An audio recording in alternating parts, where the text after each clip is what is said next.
35 perkara di tingkat pusat ya berkaitan tentang laporan, dan 35 perkara di daerah laporan dan temuan. Kemudian 35 perkara di daerah bersumber dari 24 laporan aktivasi pada pemilu tahun 2019. Laporan masyarakat hanya 19%. Dari 70 perkara yang ditangani, ini ada 26 perkara di register, yaitu ada 37%. Kemudian 40 laporan di register, ada 57%, dan 4 perkara masih diproses kajian awal dan perbaikan, ada 6%. Nah, ini berdasarkan jenis pelanggarannya. Atas 26 perkara yang diregister, ada satu pelanggaran terdiri dari pelanggaran administrasi kaitannya dengan siaran partai politik di televisi. Kemudian 2 pelanggaran peraturan lainnya kaitannya dengan netralitas ASN, lalu diteruskan di Komisi Aparatur Sipil Negara, dan 23 laporan atau temuan masih dalam proses penanganan pelanggaran.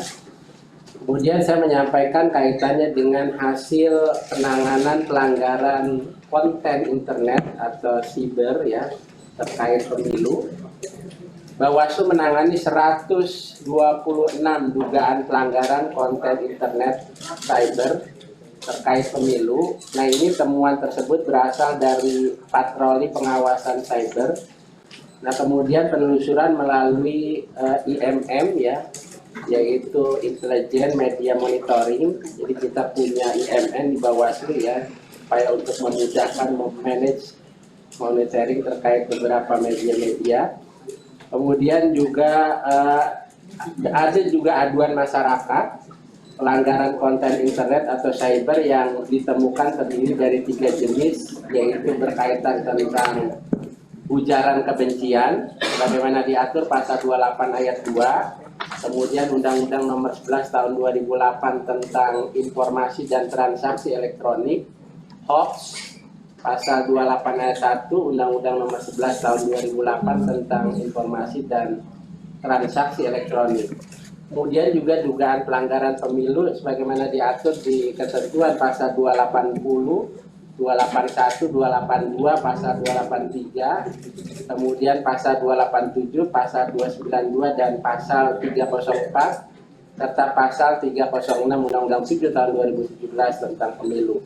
Nah, berdasarkan jenis pelanggaran tersebut, ujaran kebencian sebanyak 124 konten, hoax sebanyak 1 konten, kemudian kaitannya dengan politisasi SARA sebanyak 1 konten, dan 8 konten yang menyasar ke penyelenggara pemilu. Kemudian belum lagi ditemukan pelanggaran konten yang tertuju pada partai politik maupun calon anggota legislatif untuk sebaran platform meliputi Facebook 52, kemudian Instagram 38, X 32, TikTok 3, dan YouTube 1 terhadap temuan di atas. Bawaslu telah 3 kali melayangkan permohonan kaitan dengan pembatasan akses konten kepada Direktorat Pengendalian Aplikasi Informatika Kominfo Republik Indonesia.